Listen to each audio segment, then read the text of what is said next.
آپ دیکھ رہے ہیں روشن پاکستان نیوز۔ 22 اگست کے کیس میں نومبر کی 9 تاریخ ہمیں ملی ہے اور تاریخ پہ تاریخ، تاریخ پہ تاریخ اور پھر تاریخ پہ تاریخ، تو یہ سلسلہ اسی طرح چل رہا ہے۔ بہرحال اس وقت جو قومی منظرنامہ ہے اور سیاسی منظرنامہ ہے وہ بھی عجیب و غریب ہے۔ میں اس پر کوئی بات کروں، میں سمجھتا ہوں کہ پاکستان کی کرکٹ ٹیم کے کپتان سرفراز احمد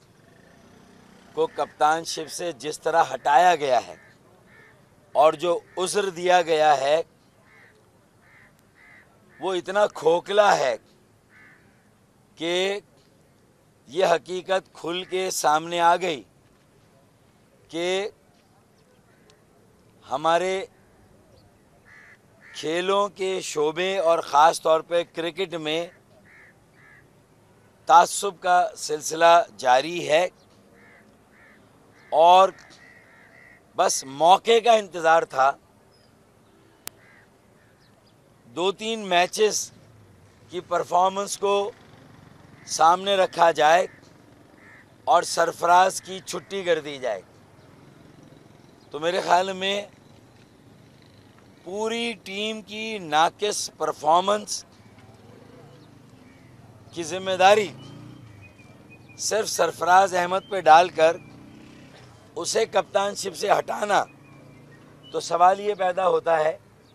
کہ باقی ہمارے کھلاڑیوں کی پرفارمنس کون سی اچھی تھی،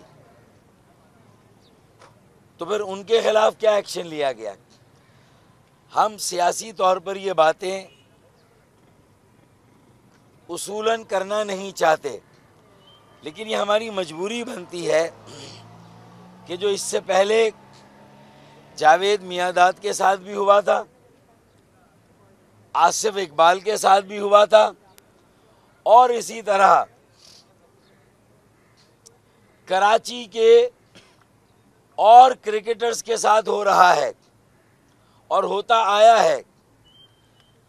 ہم بحالت مجبوری یہ بات اٹھاتے ہیں۔ میں سمجھتا ہوں کہ یہ جو پاکستان کرکٹ بورڈ ہے، وزیر اعظم پاکستان کو بھی دیکھنا چاہیے۔ اب مجھے تو یہ ڈر لگتا ہے کہ یہ جو ڈینگی کی وبا پھیلی ہے، کتوں کی تعداد میں بے تحاشا اضافہ ہو گیا ہے، اسٹریٹ ڈاگس،